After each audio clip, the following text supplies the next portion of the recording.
नमस्कार, my self Hitesh Kaushik और civil step के इस चैनल पर मैं हितेश कौशिक आप सभी लोगों का स्वागत करता हूं।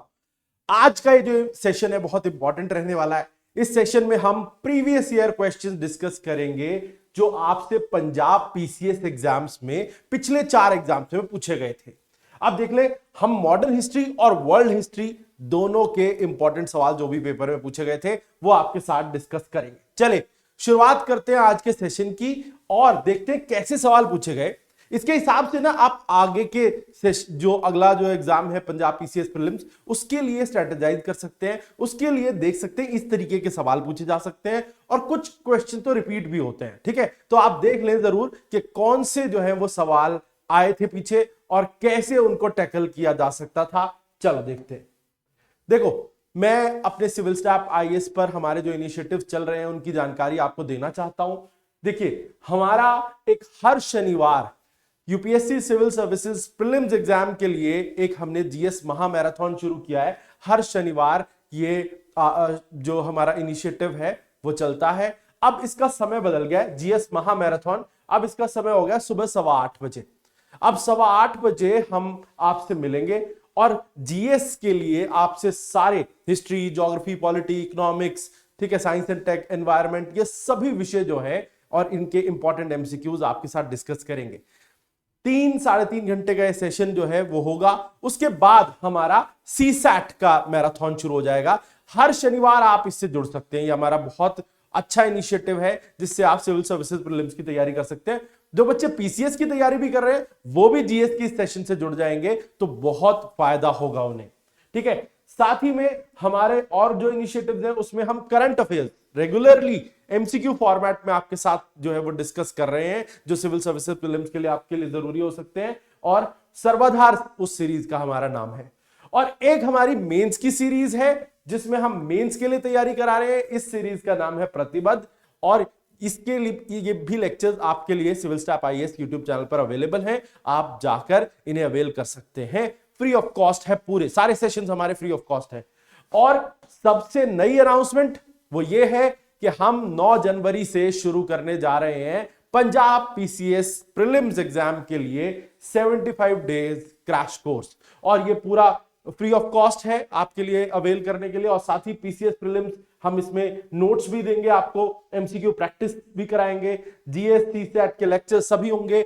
और वही फैकल्टी जो हमारी यूपीएससी सिविल सर्विसेज में पढ़ाती है वही फैकल्टी आपको पीसीएस एग्जाम के लिए भी तैयारी कराते हुए दिखेगी। और साथ ही में ये सारे टीचर्स 15 साल से ज्यादा एक्सपीरियंस्ड है। चलो शुरुआत करते हैं आज के सेशन की। अब समय नहीं गंवाते हैं और देख लेते हैं कि क्या सवाल पूछे गए थे 2013 के पीसीएस एग्जाम में। ठीक है, मॉडर्न हिस्ट्री से और वर्ल्ड हिस्ट्री से एक बार देख लेते हैं। देखो, पहला क्वेश्चन ये था, who among the following wrote the famous poem on Rani of Jhansi with the popular line खूब लड़ी मर्दानी। वो तो झांसी वाली रानी थी। देखो, बहुत फेमस पोएम थी ये, 1857 के रिवोल्ट से संबंधित ये पोएट्री बहुत इंपॉर्टेंट है। बुक्स, न्यूज़पेपर्स, राइटर्स 1857 से जुड़े हुए बहुत सारे हैं और उसी से ये सवाल फ्रेम किया गया था। ठीक है, बुंदेले हर बोलों के मुंह हमने सुनी कहानी थी, खूब लड़ी मर्दानी वो तो झांसी वाली रानी थी। कानपुर के नाना की मुंह बोली बहन छबीली थी, लक्ष्मीबाई नाम पिता की वह संतान अकेली थी। देखो, ये बहुत फेमस है पोएम और इसके राइटर का पूछा गया है। ऑप्शन दिए सुमित्रानंदन पंत, भवानी प्रसाद मिश्रा, भारतेंदु हरिश्चंद्र और सुभद्रा कुमारी चौहान आखिरी ऑप्शन में दिया है। एक बात बताऊं आपको, चारों ही रिनोड पोएट्स और राइटर्स हैं, लेकिन इस सवाल का जो जवाब है वो है फेमस सुभद्रा कुमारी चौहान की ये पंक्तियां हैं, बुंदेले हर बोलों के मुंह हमने सुनी कहानी थी। ठीक है, तो answer is D, Subhadra Kumari Chauhan. ठीक है, चलो आगे बढ़ते हैं। तो answer is D, Subhadra Kumari Chauhan. Next is the first bank note issued by Reserve Bank of India in January 1938 was bearing the portrait of which of the following. सवाल कह रहा है कि 1938 में आरबीआई के द्वारा एक बैंक नोट जारी किया गया था और उस पर किसका पोर्ट्रेट था। ऑप्शन दिए हैं जॉर्ज 6, क्वीन विक्टोरिया, जॉर्ज 5 या एडवर्ड 8। देखो, इसके लिए कोई रॉकेट साइंस नहीं है, बस अगर आपको यह भी पता है कि 1938 में उस समय पर जो है वो कौन था, किंग या क्वीन, क्राउन होल्डर कौन था, तो बस आप इसको सॉल्व कर पाएंगे। और इसका आंसर क्या है? आंसर है किंग जॉर्ज 6। राजा जॉर्ज षष्ठम थे उस समय पे जब ये बैंक नोट इशू किया गया था साल 1938 जनवरी में। ठीक है, तो किंग जॉर्ज 6 इसका करेक्ट आंसर है। ठीक है, चलो आगे देखते हैं। ठीक है, तो आंसर इज ए। नेक्स्ट, अब देखो अगला सवाल है, the disorders inquiry committee 1919-1920 headed by Lord Hunter was constituted to investigate the disturbances in Bombay, Delhi and Punjab, their cause and measure taken to cope with them. Which of the following were not members of the committee? देखो एक बात बता दूं आपको, जलियांवाला बाग का हादसा हुआ था साल 1919 में। उसके तुरंत बाद और पंजाब के अलावा कहीं बॉम्बे और अलग अलग जगहों पर भी अलग अलग घटनाएं हुई थी जहां पर दंगे मचे थे। इसके बाद एक हंटर्स डिसऑर्डर्स इंक्वायरी कमेटी बिठाई गई थी जिसे पॉपुलरली हंटर कमेटी कहा जाता है। इस कमेटी में जो है 3 भारतीय भी शामिल किए गए थे और ये जो है ये ऑप्शन दिए गए कि इनमें से कौन इस कमेटी के मेंबर नहीं थे। देखो मैं आपको बता दूं, यहां पर जस्टिस जीसी रैंकिन इसके मेंबर थे, करेक्ट है। चिमनलाल हरिलाल सेतलवाद एक इंडियन मेंबर थे, बिल्कुल ठीक है। ठीक है, पंडित जगत नारायण ये भी एक इंडियन मेंबर थे, बिल्कुल ठीक है। ठीक है, सुल्तान शमशेर बेग नहीं है, साहिबजादा सुल्तान अहमद थे तीसरे इंडियन। ठीक है, तो सुल्तान शमशेर बेग नहीं है। ठीक है, और WF राइस भी इसमें मेंबर थे, तो इसमें सिर्फ एक ही है, यानी कि साहिबजादा सुल्तान बेग जो इसमें मेंबर नहीं थे, हंटर डिसऑर्डर इंक्वायरी कमेटी। एक बात बता दूं आपको, ये सरकार की तरफ से अपॉइंटेड कमेटी थी। उस समय पर जो भी प्रॉब्लम्स हुई थी उन सब की जांच करने के लिए, जो भी डिसऑर्डर्स फैल गए थे और उसके लिए ये लाई गई थी। कांग्रेस ने भी अपनी एक अनऑफिशियल इंक्वायरी कमेटी बिठाई थी, गांधी जी, उसके अलावा MA अंसारी, उसके अलावा मोतीलाल नेहरू जिसमें मेंबर बनाए गए थे। ठीक है, तो कांग्रेस की भी एक कमेटी थी, लेकिन ये सरकार की कमेटी थी जिसमें 3 इंडियंस थे, जिसमें चिमनलाल हरिलाल सेतलवाद, पंडित जगत नारायण और साहिबजादा सुल्तान अहमद जी थे। वो 3 इंडियंस थे और सुल्तान शमशेर बेग उसमें नहीं थे। Answer is C, only 4। ठीक है, चलो तो देखो कोई बहुत डिफिकल्ट क्वेश्चन नहीं था ये। अगर आपने मॉडर्न हिस्ट्री क्रोनोलॉजी के हिसाब से पढ़ा है और तरीके से पढ़ा है तो ये कोई बिल्कुल भी डिफिकल्ट क्वेश्चन नहीं था। ठीक है, नेक्स्ट क्वेश्चन। अब ये देखो, ये जो है वो आखिरी फेज नेशनलिस्ट मूवमेंट से एक सवाल पूछा गया है और पूछा गया है, इसमें क्रोनोलॉजी बेस्ड सवाल है। अगर आपने इन सारे इवेंट्स को क्रोनोलॉजी के हिसाब से पढ़ा है तो आपके लिए बिल्कुल डिफिकल्ट नहीं होगा। मैं आपको यहां पे सबकी डेट्स बता दूंगा। ठीक है, और मैंने कोई ऐसा नहीं, मुझे जब मैंने पढ़ा था शुरू में तब से ही याद है और उसके लिए कोई ऐसा नहीं है कि कोई स्पेशल तैयारी करनी पड़ी या कुछ, क्योंकि बहुत सिंपल है ये सारी चीजें। सबसे पहला इवेंट इसमें सबसे पुराना जो है ना वो गांधी इरविन पैक्ट है, जिसकी तारीख 5 मार्च है। बहुत फेमस इवेंट है, 5 मार्च 1931 है। गांधी और इरविन के बीच में समझौता हुआ था जिसके जरिए लॉर्ड इरविन ने गांधी जी को कन्विंस किया कि वो अगली राउंड टेबल कॉन्फ्रेंस में आए। एक राउंड टेबल कॉन्फ्रेंस उससे पहले हो चुकी थी, दूसरी के लिए कन्विंस किया और गांधी जी ने इसके बदले में बहुत सारी शर्तें मनवा ली थी और बहुत सारे लोग रिलीज किए गए थे और बहुत सारे कानून वापस किए गए थे। कांग्रेस के अगेंस्ट जितने भी सैंक्शंस थे वो भी सारे वापस ले लिए गए थे। ठीक है, तो गांधी इरविन पैक्ट 5 मार्च 1931। अगर इसको देखें तो इसके बाद दूसरे नंबर पे गांधी इरविन पैक्ट के बाद आता है फिर आपका कम्युनल अवार्ड। इसकी तारीख 16 अगस्त 1932 थी। ठीक है, कम्युनल अवार्ड ये सेकेंड राउंड टेबल कॉन्फ्रेंस के बाद जो है वो घोषणा की गई थी 8 महीने बाद कि हम अपने, क्योंकि सेकेंड राउंड टेबल कॉन्फ्रेंस के बाद ब्रिटिश प्रधानमंत्री बोले थे कि भाई आप लोग अगर अपनी प्रॉब्लम सॉल्व नहीं कर सकते तो हम बता देंगे किसको कितना देना है, कितना रिजर्वेशन दिया जाए, और वही घोषणा उन्होंने अगस्त 1932 में की थी। और इसके बाद तुरंत बाद 1 महीने बाद ही 24 सितंबर को हुआ था पूना पैक्ट। ठीक है, पूना पैक्ट 24 सितंबर को हुआ था। इसके बाद इंडिविजुअल सत्याग्रह अगस्त ऑफर 1940 के तुरंत बाद 1940 में इंडिविजुअल सत्याग्रह लॉन्च किया था गांधी जी ने, जिसमें आचार्य विनोबा भावे, ब्रह्मदत्त और जवाहरलाल नेहरू चुने गए थे। उसके अलावा वेबल प्लान 1944-45 का यह आखिरी कोशिश थी ब्रिटिश सरकार की जिन्होंने एक इंटरिम गवर्नमेंट का प्लान सुझाया था भारत के लिए। ठीक है, तो आप अगर इसमें देखें, मैंने आपको सारी डेट्स बता दी। अगर आप हमारे कोर्स जो हम कोशिश करेंगे अभी पंजाब पीसीएस प्रीलिम जो हमारा हम कर रहे हैं उसके अंदर आपको ये सारी बारीकियां और ये सारी तारीखें जो है अच्छे तरीके से जो है वो आपको कराएंगे, क्योंकि इसके जरिए आप बहुत सारे सवाल हल कर पाएंगे जैसे ये है। और कोई ऐसे कोई डिफिकल्ट नहीं है, बस आपको बस एक क्रमबद्ध तरीके से पढ़ना होगा और उसके जरिए ही आप ऐसे सारे सवाल जो है वो आसानी से सॉल्व कर पाएंगे। ठीक है, और तो 9 जनवरी से हमारा पीसीएस प्रीलिम्स क्रैश कोर्स शुरू हो रहा है, जरूर उसको ज्वाइन करें, आपको ऐसे सवाल हल करने में बहुत ज्यादा मदद मिलेगी। तो देख लो, सबसे पहले आ गया आपका 3 के बाद आ गया 3 के बाद 5, तो ऑप्शन ये है 3-5 वाला, ये देख लो 3-5-2-4-1। ठीक है, तो आंसर इज ए। ठीक है, तो आंसर इज ए। नेक्स्ट पे चलते हैं। New lamps for old, a series of articles criticising modern politics was authored by. अब देखो, न्यू लैम्प्स फॉर ओल्ड बहुत फेमस सीरीज ऑफ आर्टिकल थी, 1907-8 में पब्लिश हुई थी और इसने आग लगा के रख दी थी जब ये उन दिनों पर जो है आर्टिकल्स अखबारों में छप रहे थे। और इसके अंदर मॉडरेट्स की पॉलिटिक्स की कमजोरियां भी बताई गई थी और ब्रिटिश सरकार की तो कला खोल के रखी दी थी इसने, उनकी पॉलिसीज की, इकोनॉमिक पॉलिसीज की भी। तो new lamps for old was written by Aurobindo Ghosh, famous extremist नेता औरोबिंदो घोष, उनके द्वारा लिखे गए थे ये articles new lamps for old. ठीक है, चलो, लाल बाल पाल के अलावा कोई अगर कोई बड़े नेता माने जाते हैं एक्सट्रीमिस्ट के तो वो औरोबिंदो घोष है। ठीक है, नेक्स्ट, ड्यूरिंग वर्ल्ड वॉर 2, हाँ आप देखो वर्ल्ड वॉर यानी कि वर्ल्ड हिस्ट्री से संबंधित एक सवाल भी यहां हमने देखा। During world War 2 which of the following countries was invaded by Germany under the code name Operation Barbarossa?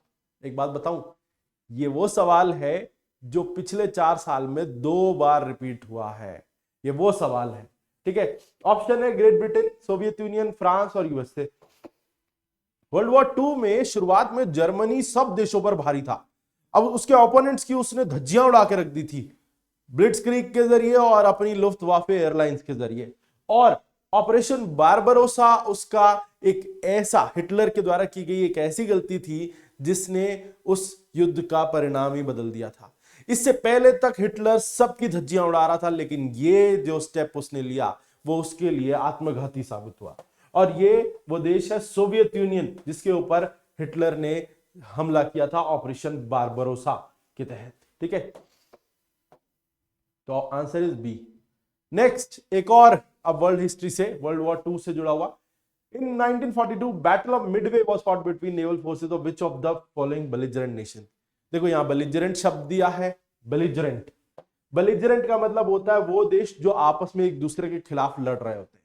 तो बेलिजरेंट पूछा है कि कौन से 2 देश थे जिनके बीच में बैटल ऑफ मिडवे हुई। मिडवे एक आइलैंड पैसिफिक ओशन के बीच में, ये बिल्कुल अमेरिका और जापान के बीचों बीच मौजूद एक आइलैंड है, दोनों के बीच में समुद्र में कहीं मौजूद है और दोनों के बीच में यहां लड़ाई हुई थी, बैटल ऑफ मिडवे। इसके बाद इस पर हमला करने के बाद जापानीज फोर्सेस ने जाके पर्ल हार्बर पर हमला किया था, जो बहुत भयंकर हमला साबित हुआ था, जिसके बाद यूएसए वर्ल्ड वॉर में कूद गया था। और उसके बाद यूएसए ने आखिरी जो हमला किया जापान पे, वो हम सब जानते हैं, वो न्यूक्लियर बॉम्ब गिराए थे हिरोशिमा और नागासाकी पे, जिसके बाद उसने अपना बदला पूरा किया था और जापान को ऑलमोस्ट खत्म कर दिया था। तो उसके बाद जापान ने बिल्कुल बिना शर्त के घुटने टेक दिए थे, लेकिन ये लड़ाई थी जापान और यूएसए के बीच में, बैटल ऑफ मिडवे। ठीक है, चलो, वर्ल्ड हिस्ट्री बड़ी रोचक है, बहुत इंटरेस्टिंग है। आप जब हमारा PCS prelims crash course join करेंगे तो उसमें आप देखेंगे कितनी जो है वो अलग अलग इवेंट जो है हम उसके अंदर डिस्कस करेंगे। नेक्स्ट आगे चलते हैं। देखो 2015 के सवाल देख लेते हैं कि क्या सवाल पूछे गए थे 2015 में। तो पहला सवाल है, विच of the following apparently impressed Jahangir to issue a Farman in 1613 AD to English to establish a factory at सूरत। ये सवाल ये है कि भाई 1613 में जो जहांगीर ने एक फरमान इशू किया था जिसके जरिए अंग्रेजों को सूरत में फैक्ट्री लगाने की परमिशन दे दी थी, लेकिन इसके पीछे का कारण क्या था? देखो सीधी सी बात है, उनसे पहले पोर्चुगीज भारत में वर्चस्व जमा चुके थे। सारे इंडियन रूलर्स से वो परमिशन ले चुके थे अलग अलग जगह अपनी फैक्ट्री लगाने के। लेकिन बाद में अंग्रेज आए, अंग्रेजों ने पुर्तगालियों पर भारत में हमला किया सूरत के नजदीक, और इतना भयंकर हमला था, उनको वॉर में डिफीट किया उन्होंने। और ये मैसेज गया मुगलों के लिए कि भाई पानी में बॉस हम हैं, ब्रिटिश बॉस हैं पानी में, पोर्चुगीज नहीं। और ब्रिटिश के साथ जो ट्रेड करने में मुगलों का ज्यादा फायदा होगा बजाय कि पोर्चुगीज के, ये मैसेज दिया उन्होंने। यानी कि ये जो डिफीट थी पोर्चुगीज नेवल स्क्वाड्रन की अंग्रेजों के हाथ, ये कारण बनी जिसने इंप्रेस किया किसको, जिसने इंप्रेस किया जहांगीर को, और उसने फिर सूरत में फैक्ट्री लगाने की परमिशन दे दी अंग्रेजों को। ठीक है, चल, तो answer is D. Next, which one of the following is correctly matched. अब ये एक बहुत आसान सा सवाल है, लेकिन शायद बच्चों को आसानी से ये समझ में ना आए, जिन बच्चों ने अभी तक ठीक से तैयारी नहीं की है। मैं आपको बता दूं, यहां पे वुड्स डिस्पैच सामने लिख रहा है primary education, Hunter commission secondary education, relay commission university education, Sadler commission rejection of filtration theory. देखो, एजुकेशन भारत में अंग्रेजों ने ईस्ट इंडिया कंपनी जब तक थी ना, तब तक उसे सीरियसली लिया ही नहीं। 1835 में लॉर्ड मैकॉले एक थ्योरी लेकर आए थे, डाउनवर्ड फिल्ट्रेशन थ्योरी। बोले क्या सिर्फ अमीर लोगों को पढ़ाएंगे, अपर क्लास को पढ़ाएंगे, नीचे वाले अपने आप अंग्रेजी सीख जाएंगे। आगे चल के वुड्स डिस्पैच आया, जिसने कहा बिल्कुल गलत है, रिजेक्ट कर दिया उसे कि आप इंडिया के समाज को नहीं समझते। इंडिया में अमीर जो है और गरीब, उनके बीच में एक रेखा है। गरीब अमीर के जैसे ना कपड़े पहनता है, ना भाषा सीखता है, ना बोली बोलता है, कुछ नहीं करता। इसीलिए वो कभी भी वो चीजें नहीं सीखेगा जो हम अमीर को सिखाएंगे। इसीलिए उसने रिजेक्ट कर दिया था उसे। तो वुड्स डिस्पैच, इसको मैग्ना कार्टा ऑफ एजुकेशन भी कहते हैं, जहां से हमारी एजुकेशन की शुरुआत होती है। ठीक है, एक तरीके से सही मायने में। तो उसके बाद फिर, तो यानी वुड्स डिस्पैच ये प्राइमरी एजुकेशन पर फोकस नहीं करता था, ये ओवरऑल एजुकेशन को इसने जो है वो ढांचा तैयार किया था, और साथ ही में इसने फिल्ट्रेशन थ्योरी को रिजेक्ट भी किया था। तो ये वाला मैच गलत है। हंटर कमीशन साल 1882 में आया था, और इसने 1882 में हंटर एजुकेशन कमीशन, इसने प्राइमरी एजुकेशन पर फोकस करने की बात की थी, सेकेंडरी नहीं। ठीक है, और रिले कमीशन, हाँ यहां पर रिले कमीशन यूनिवर्सिटी एजुकेशन दिया हुआ है। रिले कमीशन थॉमस रिले के नेतृत्व में साल 1902 में आया था, 1902 में, और इसी कमीशन की रिकमेंडेशन पर 1904 में यूनिवर्सिटीज एक्ट 1904 लाई गई थी, और यूनिवर्सिटी एजुकेशन से जुड़ा था। बिल्कुल ठीक है, Thomas relay commission university education से जुड़ा था, बिल्कुल सही है, यानी यही आपका आंसर है। सैडलर कमीशन 1917 में आया था, और फिल्ट्रेशन थ्योरी तो वुड्स डिस्पैच ने 1854 में रिजेक्ट कर दी थी। तो आंसर आपका रिले कमीशन आएगा। ठीक है, जिन बच्चों को मेरी बातें समझ में नहीं आ रही, मैं फिर से कह रहा हूं, 9 जनवरी से prelims crash course PCS exam के लिए हम लेकर आ रहे हैं, उसको जरूर ज्वाइन करना, फिर ये सारी बातें वर्ड टू वर्ड आपको समझ में आएंगी। ठीक है, चलो, answer is C. Next, which is the valid generalization about the immediate result of the French Revolution of 1789? 1789 French revolution. French revolution आपके लिए बहुत इंपॉर्टेंट टॉपिक है, एग्जाम में आने वाला। फ्रेंच रेवोल्यूशन से पूछा यह गया है कि उसके बाद क्या चीज है जो हुई। देखो, रोमन कैथोलिक चर्च की पावर बढ़ गई, पहला कहता है। दूसरा कहता है revolution increase peace, democracy and justice. Revolution की वजह से शांति स्थापित हुई, डेमोक्रेसी और जस्टिस। उसके अलावा रेवोल्यूशन का बहुत कम असर था फ्रांस के बाहर। और चौथा कहता है फ्रेंच मिडिल क्लास जो है उसे और ज्यादा ताकत मिली। ये 4 ऑप्शन है। देखो, मैं एक एक करके एनालाइज करके बताता हूं यहां आपको। 1789 का ये जो फ्रेंच रेवोल्यूशन था, इसके बाद रोमन कैथोलिक चर्च की जो ताकत थी और राजा की ताकत दोनों कम हुई थी, यानी कि ए तो नहीं हो सकता। दूसरा, इसके बाद पीस, डेमोक्रेसी, जस्टिस। हां, एक बात बताऊं, उसके कुछ समय बाद जाकर ये सब कुछ एस्टैब्लिश हुआ, लेकिन उस समय नहीं हुआ था। ठीक है, एक बाय प्रोडक्ट कह सकते हैं, पर लेटर ऑन स्टेजेस में, उस समय नहीं। ठीक है, रेवोल्यूशन का फ्रांस के बाहर असर नहीं हुआ, अरे भारत पे असर हुआ। अरे अमेरिकन क्रांति पर असर हुआ, हर जगह तो फ्रांस के रेवोल्यूशन के जो आइडियाज हैं वो पहुंचे और उन्होंने दुनिया भर पे असर डाला। लेकिन चौथा क्या है, French middle class gain more power. हाँ बिल्कुल सही है, फ्रेंच रेवोल्यूशन से मिडिल क्लास का राइज हुआ, मिडिल क्लास को ज्यादा ताकत मिली, मिडिल क्लास को ज्यादा हक मिले, मिडिल क्लास को इक्वालिटी मिली, लिबर्टी इक्वालिटी फ्रेटर्निटी, ये सब कॉन्सेप्ट निकले, इसीलिए ये आपका आंसर बिल्कुल ठीक है। ठीक है, लिबर्टी इक्वालिटी और फ्रेटर्निटी वो सारे यहीं से निकले आइडियाज थे, तो यानी कि मिडिल क्लास पावरफुल हुआ यहां से। ठीक है, चलो तो आंसर इज डी। नेक्स्ट, अब एक क्वेश्चन है जो वर्ल्ड वॉर 1 और रशियन रेवोल्यूशन दोनों से जुड़ा हुआ क्वेश्चन था। यह पूछा गया था कि Russian peasant supported Bolshevik in the 1970 revolution because the Bolshevik promised to a establish collective farms, B maintain the agriculture price support system, C bring modern technology to Russian farms, D redistribute the land owned by the nobility।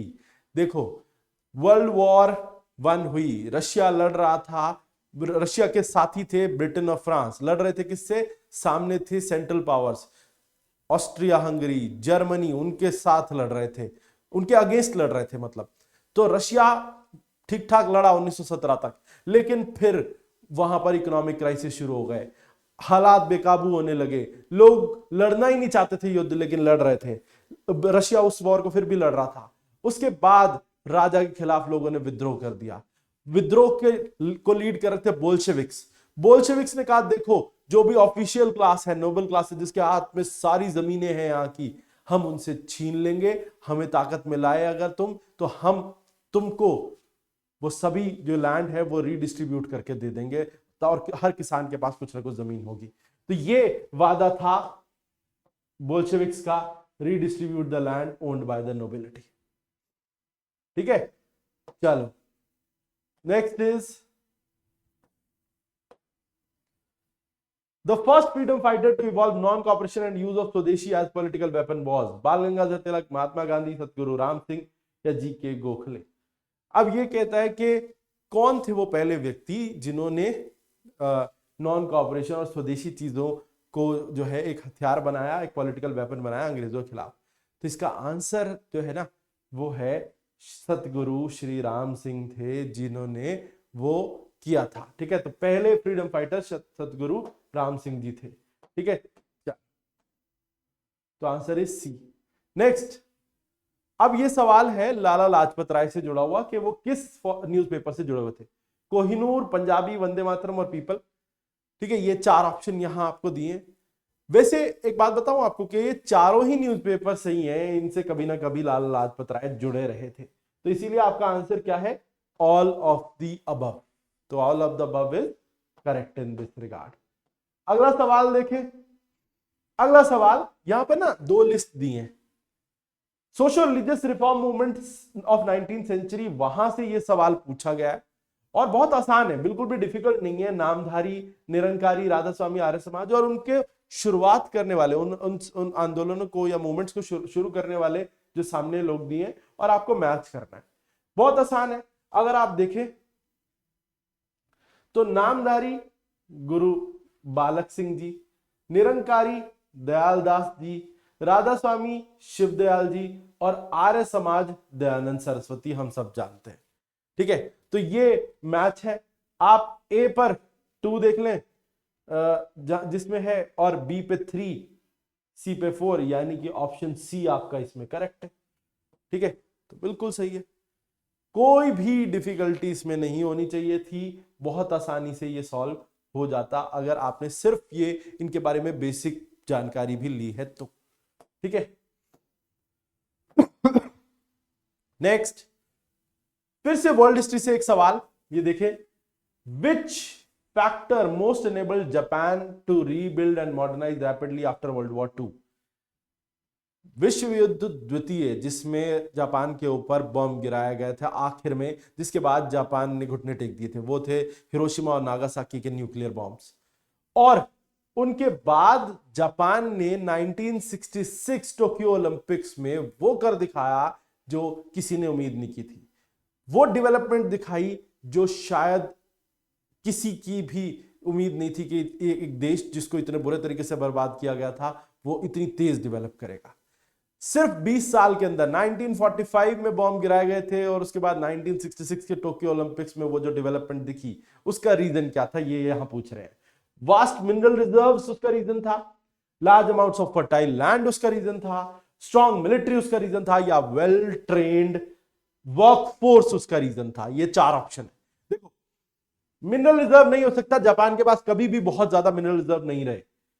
उसके अलावा large amount of fertile land वो भी नहीं है, वहां पर तो हमेशा कोई ना कोई आपदा, नेचुरल कैलमिटी आती रहती है। ठीक है, स्ट्रॉन्ग मिलिट्री ये भी नहीं, क्योंकि डीमिलिटराइज कर दिए गए थे वो देश जो भी हारे थे उस वॉर में। तो तीनों ही नहीं। वेल ट्रेन्ड वर्कफोर्स बिल्कुल सही ऑप्शन है। उसी के दम पे जापान ने मॉडर्नाइज किया, जापान ने उसके बाद अपने आप को इतनी तेजी से डेवलप किया, उसके पीछे का रीजन था वर्कफोर्स। जहां लोग मेहनती होते हैं वहां काम बनते हैं। ठीक है, तो ये यहां पता चलता है। तो वेल ट्रेन्ड वर्कफोर्स इसमें सही आंसर है, आंसर इज डी। ठीक है, चलो नेक्स्ट क्वेश्चन की तरफ चलते हैं। According to Karl Marx the history is the record of.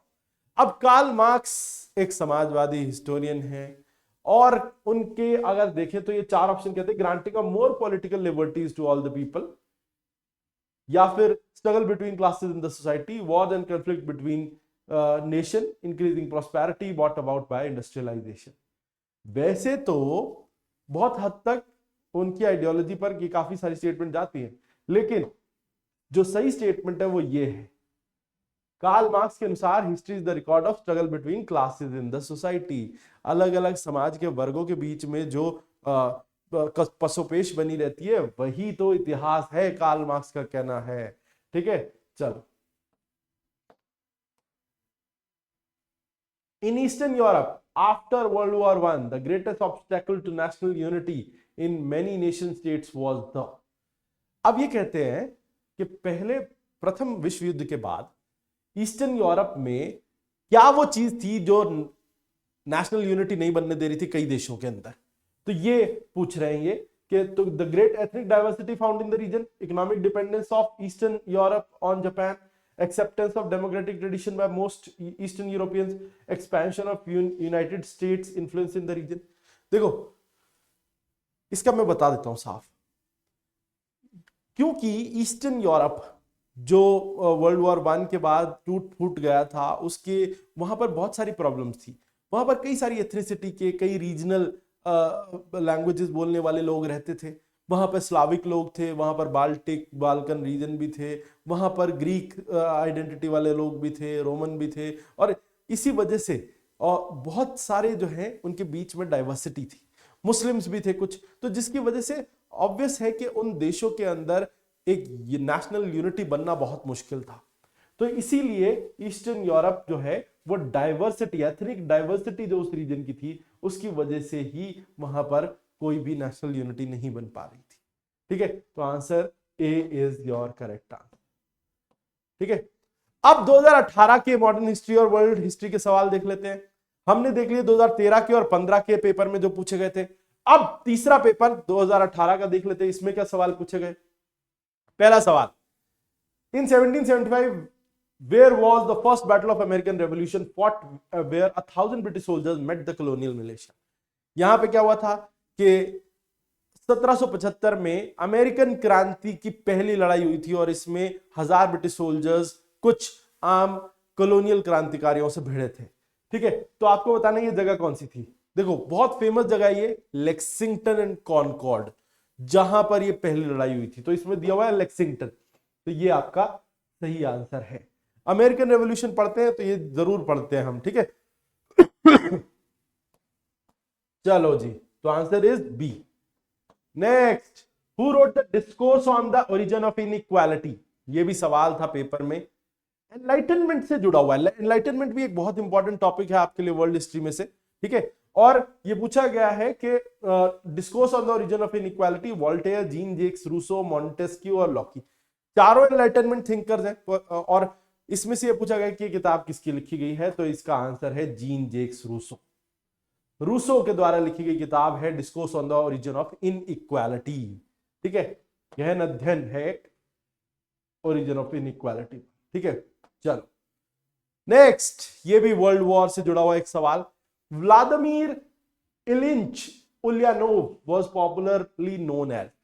अब एक बहुत बड़े नेता थे वर्ल्ड वॉर 2 के, और उनका नाम यहां पर दिया है ये। अब ये बताइए किसका जो है नाम है असली, ठीक है, स्टालिन का, लेनिन का, केरेंस्की का, या फिर लियोन ट्रॉट्स्की का?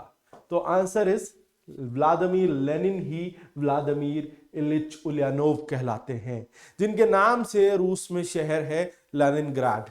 ठीक है, तो बिल्कुल सही है, लेनिन इसका सही उत्तर होता। व्लादिमीर इलिच उलियानोव असली नाम था व्लादिमीर लेनिन का। ठीक है, चलो नेक्स्ट, ट्रीटी ऑफ, देखो वर्ल्ड हिस्ट्री से कितने सारे सवाल हैं, बहुत इंपॉर्टेंट टॉपिक है आपके लिए world history. The treaty of Brest Litovsk was peace treaty signed between which of the following countries? अब ये संधि है कौन सी? देखो, जब वर्ल्ड वॉर 1 हुआ तो उसमें रूस कंधे से कंधा मिला के लड़ा अंग्रेजों, ब्रिटिश और फ्रेंच के साथ against Germany, Austria and Hungary. ठीक है, तो उनके खिलाफ लड़े थे, और जब बीच में रशिया की हालत खराब हो गई इकोनॉमिकली, तो फिर वो युद्ध से बाहर निकला, और रशिया ने तब ऑस्ट्रिया, हंगरी और जर्मनी के साथ समझौता करके उस युद्ध से एग्जिट ले लिया था। और यही वो ट्रीटी थी जिसके जरिए वो एग्जिट हुए थे रशिया और सेंट्रल पावर्स के बीच में। सेंट्रल पावर्स का मतलब यहाँ पे ऑस्ट्रिया, हंगरी और जर्मनी है। ठीक है, तो इसको कहते हैं ब्रेस्ट-लिटोव की ट्रीटी। ऑल्दो ये बड़ी शर्मनाक ट्रीटी थी जिसके जरिए इस युद्ध से एग्जिट ले लिया था रशिया ने, तो ये कहलाती है ब्रेस्ट-लिटोव की ट्रीटी। 78 एक और क्वेश्चन था, ये देखो वर्ल्ड वॉर 1 और आफ्टरमैथ से जुड़ा हुआ, कि name the 2 German representatives who were forced to append their signatures on treaty of Versailles in 1990। अब ये देखो, ये सवाल पता क्या कह रहा है? वर्ल्ड वॉर 1 हुआ, जर्मनी एक ऐसा देश था जिसने ब्रिटेन, फ्रांस को बड़ी सख्त चुनौती दी थी उस वॉर में। उसके बाद जब वो हारे तो उनसे एक शर्मनाक ट्रीटी साइन करवाई गई, ट्रीटी ऑफ वर्साई। वर्साई की संधि पर बिल्कुल हस्ताक्षर नहीं करना चाहते थे जर्मन रिप्रेजेंटेटिव्स, लेकिन उन्होंने किया, और ये उनके लिए सबसे बड़ी बेइज्जती वाली चीज बनी, जिसकी वजह से आगे चल के सेकेंड वर्ल्ड वॉर भी हुई। अब ये पूछा जा रहा है कि वो कौन से 2 ऑफिसर थे जो इसमें जिन्होंने सिग्नेचर किया था? तो वो थे हरमन म्यूलर और बेल। ये वो लोग थे जिन्होंने सिग्नेचर किया था, सबसे ऊपर दिया हुआ हरमन म्यूलर और बेल। ठीक है, तो ये थे 2 जर्मन रिप्रेजेंटेटिव जिन्होंने ट्रीटी ऑफ वर्साई की शर्मनाक संधि पर हस्ताक्षर किए थे। एक ट्रेन की बोगी लाई गई थी और उसमें वहां पर बैठे थे दोनों, और कुछ फ्रेंच और ब्रिटिश रिप्रेजेंटेटिव उनके सामने, और उनसे जबरदस्ती ये ट्रीटी साइन करवाई गई।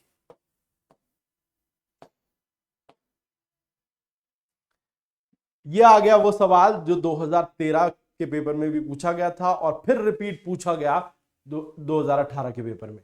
Operation Barbarossa was the code name for the invasion on which country? Operation Barbarossa किस देश के ऊपर हमला किया गया था, इसमें यह पूछा जा रहा है, और यही पहले भी पूछा गया था। ठीक है, और इसमें हमला करने वाला था जर्मनी। यहां पे ऑप्शन में जर्मनी दे रखा है, तो जर्मनी तो हो नहीं सकता, जापान नहीं था, फ्रांस नहीं था, इसमें जो असली आंसर था सोवियत यूनियन या यूएसएसआर। एक ही बात है, सोवियत यूनियन और यूएसएसआर, इसके ऊपर हमला किया गया था 1941 में, और ये हमला जो था वो कोड नेम था उसका ऑपरेशन बारबरोसा। ठीक है, हिटलर ने यह हमला किया था और ये उसकी सबसे बड़ी गलती साबित हुई थी वर्ल्ड वॉर 2 की। कुंवर सिंह, अब देखो रिवोल्ट ऑफ 1857 से एक सवाल है। Kunwar Singh was the leader of the revolt of 1857 in which of the following state? कहां पर? उत्तर प्रदेश, बिहार, मध्य प्रदेश या बंगाल? बहुत फेमस है। अगर आप रिवोल्ट ऑफ 1857 आपने पढ़ा है तो उसमें जो हर रीजन के जो फेमस लीडर्स थे उसमें से एक थे कुंवर सिंह, जो जगदीशपुर के जमींदार थे। जगदीशपुर बिहार में, आरा से लेकर दनाजपुर के बीच के बहुत सारे किसानों को उन्होंने इकट्ठा कर लिया था और फिर एक ईस्ट इंडिया कंपनी के खिलाफ विद्रोह को अंजाम दिया था। तो answer is Bihar, answer is B for this question. ठीक है, चलो अगला सवाल देखते हैं। Who among the following was the French explorer who visited court of Emperor Shah Jahan and left a detailed account of Takht-e-Taus peacock throne Jean Baptiste Tavernier, Jeronimo Veroneo, Pierre Jean या Jean Paul Dubois. देखो ये सवाल क्या कह रहा है कि शाहजहां, अब देखो ऑल्दो मैं इसको मेडिवल में भी डाल सकता था, लेकिन क्योंकि ये मॉडर्न हिस्ट्री से जुड़ जाता है, फ्रेंच के आने के बाद का है, तो एक फ्रेंच एक्सप्लोरर थे जिन्होंने शाहजहां के पीरियड के बारे में लिखा है और उसके बारे में तख्ते तौस, जो उनका जो मोर तख्त था या पिकॉक थ्रोन जो सोने का बना था, उसके बारे में बड़ा डिटेल में दिया है। तो ये कौन थे ट्रैवलर? ये ट्रैवलर थे जीन बाप्टिस्ट ट्रेवेनियर। ठीक है, ये वो थे जिन्होंने तख्ते तौस के बारे में बड़ा डिटेल में लिखा है, शाहजहां के मोर तख्त के बारे में। Answer is A. ठीक है, next, which of the following was popularly known as the firebrand of South India? ये सवाल है कि इनमें से किसको दक्षिण भारत का फायर ब्रांड कहा जाता है।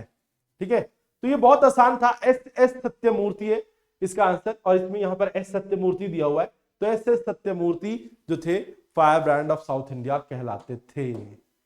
ठीक है, चल एक और सवाल देख लेते हैं जो ऐसा ही पेपर में पूछा गया था। एक्चुअली ये ना ब्रिटिश एडमिनिस्ट्रेटिव रिफॉर्म या उनके द्वारा जो रेगुलेशंस लागू की गई थी उससे जुड़ा हुआ एक सवाल है। सबसे पहले तो भारत में रेगुलेटिंग एक्ट 1773 इंपोज की थी अंग्रेजों ने ईस्ट इंडिया कंपनी के दौर में, और उसके बाद जो बड़ी एक्ट आई थी वो पिट्स इंडिया एक्ट 1784 थी। उसी से सवाल पूछा गया है। पहली स्टेटमेंट कह रहा है कि by Pitt's India Act the members of governor general council were reduced to 3। Pitt's India Act के जरिए गवर्नर जनरल की काउंसिल के मेंबर्स की संख्या 4 से 3 कर दी गई थी। बिल्कुल सही पॉइंट है। ठीक है, बिल्कुल ठीक है, रिड्यूस टू 3 बोला इन्होंने, अब कितने से कम किया वो जरूरत ही नहीं है, तो रिड्यूस टू 3 बिल्कुल करेक्ट है। पिट्स इंडिया एक्ट ने कंपनी की मोनोपोली को खत्म कर दिया था इंडियन ट्रेड के ऊपर। भाई मोनोपोली की कोई बात ही नहीं थी, वहां पर सारी चीजों में मोनोपोली ईस्ट इंडिया कंपनी के पास ही थी, और वो पहली बार खत्म हुई 1813 की चार्टर एक्ट में जाके, जब रिस्ट्रिक्ट हुई थी थोड़ी सी, और फाइनली खत्म हुई 1833 की चार्टर एक्ट में। यानी कि 1784 की पिट्स इंडिया एक्ट में ऐसा कुछ नहीं हुआ था, तो ये रॉन्ग स्टेटमेंट है। तीसरी, पिट्स India act through a supplementary act governor general was empowered to hold the office of commander in chief in special cases। 1784 में पिट्स इंडिया एक्ट आई, और उसके बाद 1786 में एक अमेंडमेंट एक्ट आई, स्पेशल एक्ट, जिसके जरिए ये बोला गया कि गवर्नर जनरल ही होल्ड करेंगे कमांडर इन चीफ की पोजीशन, जिसके जरिए उसके पास स्पेशल पावर्स आ जाएंगी और वोटिंग राइट भी उसके पास ज्यादा आ जाएगा। तो इसीलिए ये बिल्कुल सही है। इसके बाद 1784 पिट्स इंडिया एक्ट के बाद एक एडिशनल पिट जो है वो अमेंडमेंट एक्ट लाई गई थी, उसके जरिए किया गया था। तो योर आंसर बिकम्स 1 और 3, क्योंकि पहली और तीसरी सही है, दूसरी गलत है, तो आंसर इज सी। ठीक है, चल अब 2020 का जो आपका एग्जाम था आखिरी, उसमें पूछे गए मॉडर्न हिस्ट्री और वर्ल्ड हिस्ट्री के सवाल देख लेते हैं कि वो कैसे थे और उनका लेवल क्या था। ठीक है, देखो ये सवाल था, the All India trade Union Congress, the first pan India trade union recently completed 100 years, who among the following contributed to the formation of AITUC। ये कहता है कि देखो 2020 का पेपर है कि अभी के 2020 में 100 साल पूरे हो गए थे किसको?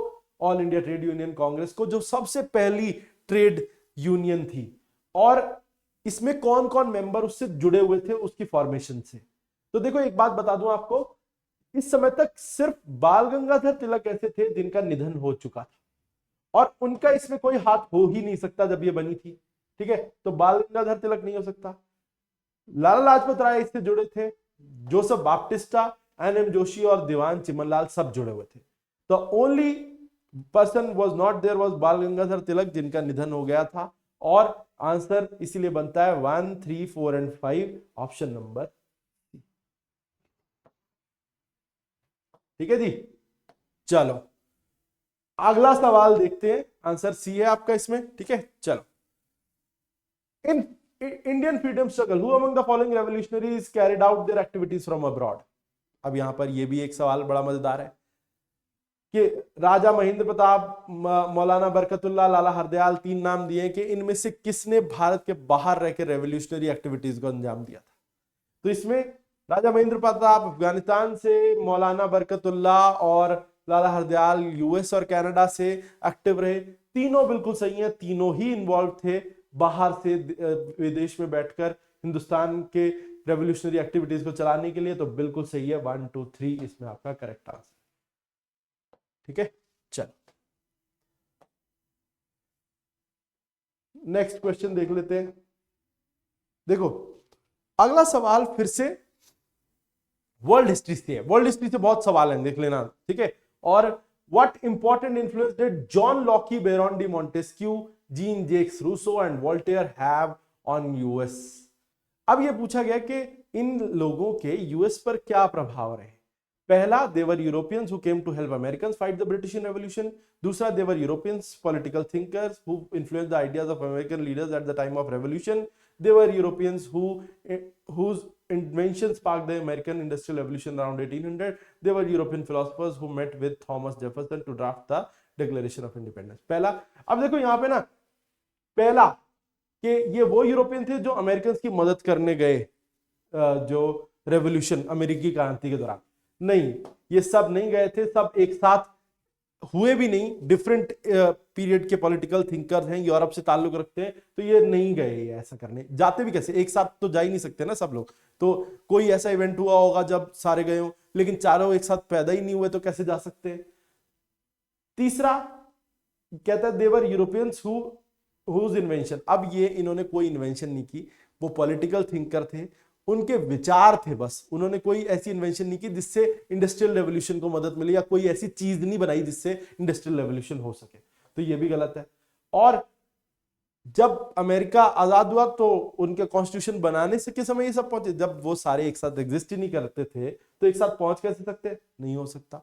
तो सही है कि वो यूरोपियन पॉलिटिकल थिंकर्स थे जिनके आइडियाज अमेरिकन लीडर्स को जिन्होंने प्रभावित किया उनके रेवोल्यूशन के समय पर।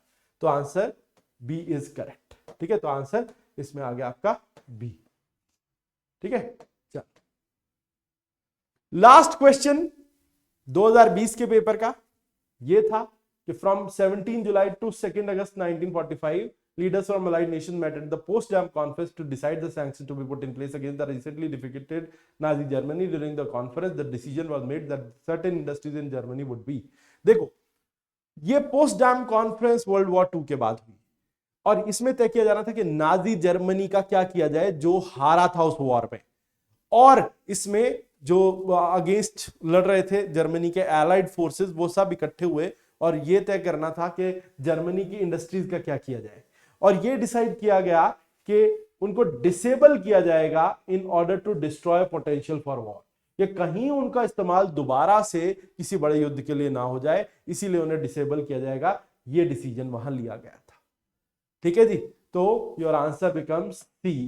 ठीक है, तो सी इसमें आपका सही उत्तर है। ठीक है, फिर से एक बार बता दूं, हमारे सिविल स्टाफ आईएएस चैनल पर हमारे कई सारे इनिशिएटिव्स चल रहे हैं। हमारा जो है जीएस के लिए महा मैराथन हर सैटरडे होता है सुबह 8:15 बजे से। अब नया समय जो उसका बन गया सुबह 8:15 बजे से हुआ करेगा। ठीक है, आप हर हफ्ते ज्वाइन कर सकते हैं ताकि आप अपनी जीएस की प्रिपरेशन को बूस्ट कर सके।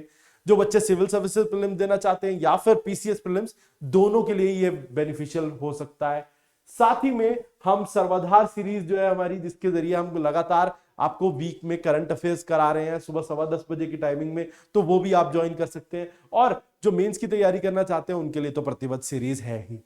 और हमने जो हमारा मेन जो अभी नया प्रोग्राम शुरू किया है पंजाब पीसीएस प्रीलिम्स के लिए, हमारा 75 डेज क्रैश कोर्स, ये आप ज्वाइन कर सकते हैं।